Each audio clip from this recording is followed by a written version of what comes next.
Xbox Cloud Gaming is getting a much needed upgrade. Borderlands 4 is dropping today. I got to stream it early access yesterday.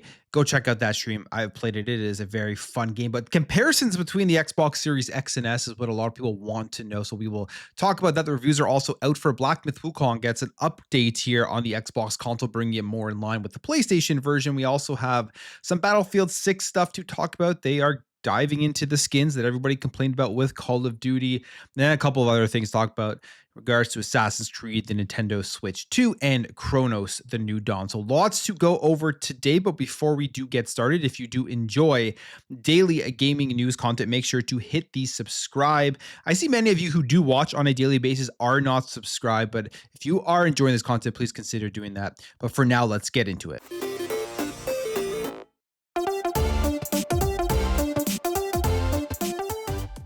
So Xbox Cloud Gaming has been, I would say, a good feature, a good service since it's come out, but it has not been near the top quality and the top tier, especially when you compare it to something like NVIDIA GeForce Now. And if Xbox really wants to utilize cloud gaming to get Xbox everywhere, they're going to have to continuously upgrade it and improve upon it. And we are finally getting a nice upgrade here to Xbox Cloud Gaming, giving us a better resolution in streaming. And The Verge and Tom Warren are reporting here that this is coming, even though right now cloud gaming is currently falling behind NVIDIA GeForce Now, with things looking like this will be changing over the next couple of months. They say the upgrade is also a staggering reminder of just how far behind Xbox Cloud Gaming is, both in stream quality and latency, two key components for streaming games from the cloud.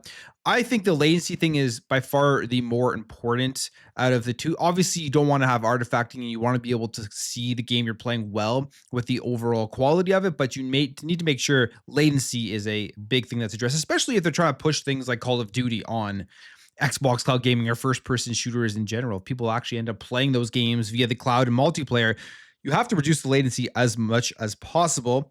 But it goes on here to say that they appear to be readying some upgrades to Xbox Cloud Gaming, and a number of players have spotted the new 1440p mode in the last couple of weeks. Digital Foundry themselves actually managed to get this new mode running with Avatar, Frontiers of Pandora, and shared footage. So the 1440p stream, they say, really helps improve the visual quality of the game with a higher resolution and bit rates that can peak at 27 Mbps, and not on par with GeForce Now, but an upgrade. So that is a good thing to see. There's also going to be a new HQ mode for both 720p and 1080p.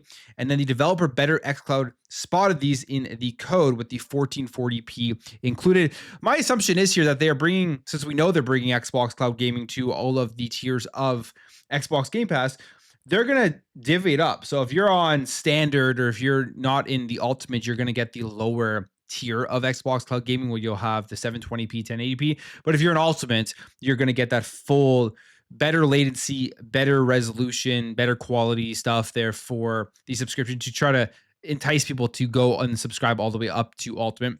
You have to ask, does this change anything in pricing? Are they going to add more tiers? Are they going to add just a streaming tier? Yes, I know cloud gaming is going to be added to standard, but are they going to add an even cheaper tier than everything that's out there right now? And you just get streaming.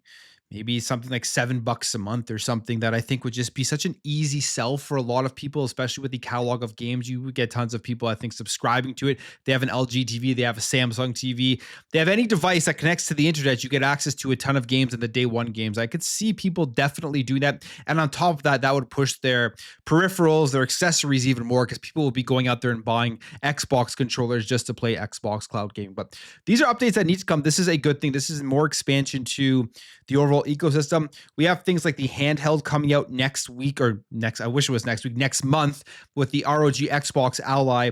And yes, that is for native gaming, but you'll see if you haven't used one of these handhelds, the battery lives do not last long. And at times, if you want to just play cloud gaming on these PC handhelds, if you're out and you know you need more than 2 hours of battery life, you can get significantly more time, and the experience is still decently good. Not as good as native, but all of those things with these upgrades to cloud gaming will help those features on the multiple devices that Xbox is planning to get out there. And of course, they're putting Xbox in cars now. They're starting to market with the LG, within the Kias and stuff. So they're going to need to have better cloud gaming, and they're going to continue to improve on this. But it's good to see that the upgrade is coming, getting closer to NVIDIA GeForce. Now, at some point, I do see Xbox cloud gaming being on par with that service. Borderlands 4 is out. I played a lot of it yesterday, streamed it for about 3-4 hours. Really enjoying the game. It is a ton of fun, and I can see myself playing through this entire thing. I'll probably end up streaming more of it. So if you are interested in watching gameplay, I will be streaming it at nights at a certain point. I was playing on the Xbox Series X. I found in the performance mode, played and ran great. The quality mode, the frame rate drops down. It's just not as good of an experience, but people were wondering what is the difference here between the Series X and the Series S. And we have our first comparisons here, so you can kind of know if you're going to be playing on an Xbox, what you can be expecting with these two versions. So on the Xbox Series X, it is an output of 1728p in both the quality and the performance mode. And I will say, I agree with this. The visuals are good. It looks great. It is fun to play. It's a beautiful looking game with the cell shading that they do have in there. Now, in terms of the FPS, you have quality at 30 FPS and then 60 FPS on performance. And I didn't really experience any frame rate drops that I could notice with my naked eye while playing this game on the stream. And again, if you can go see the stream, you'll see that there really isn't any. They have a solid 60 FPS at that 1728p in performance, so that is good. On the Xbox Series S, it does have an output resolution of 1080p, but solid 30 frames per second. So if you're on the S, you're going to be playing this game at 30 FPS. So that's the performance of it. In terms of how well is this game doing in the reviews, I think we are getting a nice jump here from Borderlands 3. A lot of people did not enjoy Borderlands 3. Borderlands 4 is going to, I think, right a lot of those wrongs here. We're seeing the game get 10s, 9s, and 8s and high 8s across the board. Currently sitting at an 85 on OpenCritic and an 84 on Metacritic, which is a very, very solid score here for Borderlands 4. So a good release there. This game is going to sell very well, millions and millions of copies. And it's good to see that they, from what I've been reading, because I played Borderlands 1 and 2, skipped through Borderlands 3, and now I'm playing Borderlands 4. A lot of the things that people disliked with 3, they have made up for that here in Borderlands 4. So that is pretty cool to see. One game that there, obviously the whole controversy surrounding it is Black Myth Wukong, whether they just couldn't get it running on the Xbox Series S and Xbox for an entire year after release on PlayStation, or whether there was an exclusive deal. That still isn't 100% confirmed. I'm leaning on the exclusive deal side of things. But Black Myth Wukong is now out on Xbox. But there was some visual problems with it, lighting, blurry visuals, things like that, that have now all been fixed. So it took them another month or so to get everything fixed up here to keep it on par with the PlayStation 5 version. They say here that yesterday, the team at Game Science quietly released a new update for Black Myth Wukong on Xbox that particularly affects the Series X version of the game, although it does include some improvements for the Series S as well. So here are the improvements that they have fixed. They fixed an issue where the graphics appeared blurry on the Xbox Series X due to global illumination, ghosting, and quality imbalance modes, fixed crashes and errors occurring under certain conditions, fixed an issue where certain side quests became unprogressible or triggered errors when a dialogue was exited abnormally, and fixed an issue where certain bosses in Mount Huago would sync abnormally when the player moves away, and then fixed an issue where the game responded slowly to controller input. So they are fixing some of those graphical issues where it was blurry with the global illumination stuff. You saw videos and comparisons come out on this, but really what this just tells me, Game Science, they are not experienced with console development. And they did say that themselves. You can see that that is the case. So when you think about the whole deal thing, it does make sense if they reached out to PlayStation and Xbox and said, we need help getting this shipped on day one on the console. Who wants to help us? Who wants to pay? Give us some of their resources in order to get this, and then we will focus only on that console, and the other one will have to wait. I feel like that is the most likely scenario that it happened with this game. But if you're on Xbox, you're getting an update here. If you are playing it, let me know in the comments below what this update is like. Has it improved the overall visuals of Black Myth Wukong on Xbox? One game that I am still playing because it's massive, which they generally are, usually put 100+ hours into these games, is Assassin's Creed. Assassin's Creed Shadows is getting a very nice update here with some more content. if you want to continue to jump in. I think this is a beautiful game. It's a very fun game. The combat's great, and I like most things about this game. There's some stuff that, like the story and stuff, is not the best in the world, but overall, Assassin's Creed Shadows, I think, is a phenomenal entry into the series. There's a huge update here where we're getting Claws of Awaji and a level cap increase to 100, plus a bunch of free legacy cosmetics. So here are the actual files of a PS5, 12.94 gigs, Xbox Series X and S, 33, which is crazy how there's such a discrepancy here between the PS5 update size and the Xbox update size. Mac 24, PC 42, Steam 17. What is interesting is you take a look at the PC and the Series X, they're closer than the Series X and the PS5. So maybe those two versions are more similar. Who knows? But either way, we have a big update here coming with the free story quest of Claws of Awaji, which they did mention before this game released. When the whole controversy started, they were changing up how they were going to be doing the post monetization of this game and giving all of this stuff for free. So I'll be jumping to that at some point. Like I said, I'm still playing through the game, I haven't even finished the full story yet. And I think I'm like 60 hours into it, even more than that potentially. And I've just been doing a bunch of side stuff. And I do generally end up playing all this DLC for Assassin's Creed, which I will get to. Call of Duty, one of the biggest complaints is the skins. And I think what Call of Duty did is worse for gamers when they went back on their decision not to have the carryover. I thought the carryover from Black Ops 6 with skins to Black Ops 7 was very consumer friendly.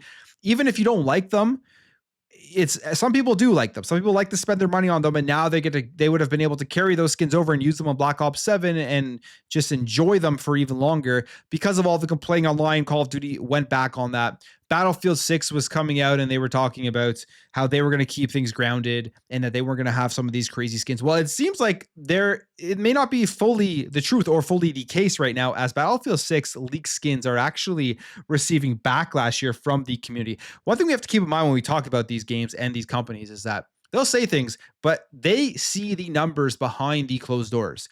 If putting out quirky skins makes them millions of dollars, it doesn't matter what the vocal minority are complaining about online. They're going to put out those skins and they're going to make those millions of dollars. And you see this here with Battlefield 6, as there is some backlash to some of the skins that will be entering the game itself. So this is spotted by Game Rant in a new post on the Battlefield subreddit. They say, here, someone posted, even if you don't think this looks too flashy or over the top, the community needs to push back against skins like these. EA with push cosmetics as far as we let them, and we shouldn't wait till they try adding Santa before they go ahead and start complaining about these skins themselves. So they say the leaked Battlefield skin itself is not too over the top. It features a soldier wearing an all black outfit with neon green paint applied to certain parts of it. However, the community feels that even though this skin might not be the worst of the lot, it should still pave the way for more cartoonish skins similar to they see in Call of Duty and Fortnite. So the skin itself isn't that terrible, but the pushback is already starting. It's almost like people just don't want any skins whatsoever, at least in the online forums and everything. So there could be some major pushback that does affect their bottom line. But if they start putting up more skins in Battlefield 6, particularly in the Battle Royale and stuff, and those start selling millions, they're going to put them out. That's just the reality of it. Until people stop buying them, they're going to continue to make those skins. We'll see if Battlefield does expand out. I think they will. I think that at some point they will follow in the steps of Call of Duty, because Call of Duty has those numbers about how much money this stuff does make, and Battlefield will want a piece of that pie. So I can see a year or two or whatever, when the talk about this dies down, you start to see more and more over the top skins coming to the game. Will there be a major pushback now to stop it? Yet to be foreseen. One of the games that has just recently released as a part of the major releases here in September is Cronos: The New Dawn.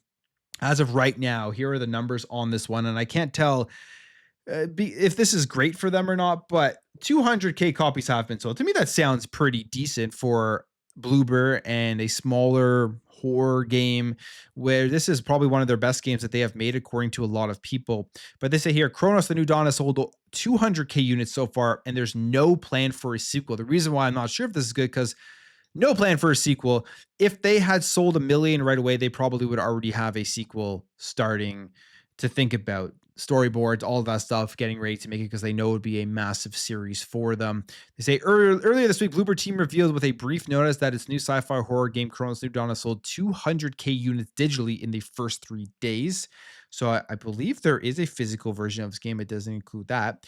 They say it's not terrible, but it's not great either, especially since the game was released on all major platforms, including the Nintendo Switch 2. And I've seen footage of the Switch 2. The game runs pretty good. The Nintendo Switch 2 is doing some good stuff here if you keep your expectations in check as to what you should be expecting out of the Nintendo Switch 2, especially in handheld mode. They also say it's way too early to spell doom for the Polish studio. Peter Babino told Bankier.pl that the budget of Cronos New Dawn was lower than estimated by investors, which means it won't take that much to recoup the investment, which is a good thing if you are a fan of this franchise, meaning that there could be a good chance here that they do continue to make more in this series. Specifically says, I can assure you that the development budget was certainly not that high, and even though we are counting on very good sales results, the break-even point is not as high as analysis indicate. Which is funny because we always talk about those analytical companies. In my opinion, aside from a few ones that I do trust, like Matt Piscatella and Circana, most of them are just guessing on all of the stuff. They don't actually concretely know. They say we are completely confident about the company's investment growth and earnings. Our analysis indicate that things will be fine, but we will of course report on sales levels when we reach significant milestones. So there you have it. If you're a fan of this game, hope this one continues to sell well so that there will be a sequel. There will be a sequel. I've only really heard good things about Cronos New Dawn, which is nice to see. And finally, it always takes the community and it always takes modders to improve upon the downfalls of systems that do release. The Nintendo Switch 2 is one of those things that definitely has some downfalls to it that I wish they would have done more with. Battery life is absolutely one of those things. I'm kind of disappointed in the Switch 2's handheld battery life. I was hoping that it would be more than it is. Well, there is a modder that is taking it into their own hands, and I don't see Nintendo taking this lightly or very happily, because we know they go after anybody who touches their stuff. But they're upgrading the system's battery. They say addressing one of the system's most critical flaws, and they put out a video showing how to do it, where that is where I think Nintendo may look at this and try to get it shut down if they care enough about the battery itself. But known modder Nega, they say, who previously modded an original Switch system with increased RAM, which brought significant improvements in all sorts of games, even allowing demanding open world games like Zelda Breath of the Wild and Tears of the Kingdom to run at higher resolutions and frame rates than on the vanilla system, shows how they have upgraded the Nintendo Switch 2 vanilla 5,220 milliamp hour battery with an 8,000 milliamp hour battery. And they say, unfortunately, the video doesn't feature any tests, so we don't know the new battery's life, but the fact that the system boots after installation shows how this is a viable upgrade to make. So I'm sure we'll get tests. I'm sure we'll see how much longer it does last. Disappointing here that a modder can go in there, add that 8,000 milliamp hour battery, but Nintendo decided to put in the 5,000 milliamp hour battery one. They probably could have afforded the 8,000 one and kept the prices relatively the same. I mean, I'm just kind of taking a guess at that. I don't know the exact cost of it, but it just does seem like they skimped on a few things and the prices did go up. With that being said, I am enjoying my Nintendo Switch 2. As much as there's things I don't like, I think they did a great job with getting games to run pretty well. Again, especially in handheld mode. Star Wars Outlaws is something right now that I'm currently playing on my Switch 2. I'm very impressed how that game does run in handheld mode. But we'll see if this battery thing spreads out and when people start doing it, if it's something that they can do and they want to get that increased battery life. I mean, I guess why not at this point? But I'll end the video there. If you did enjoy this video, make sure to hit that thumbs up. If you are new here, hit that subscribe, and I'll catch you guys in the next video.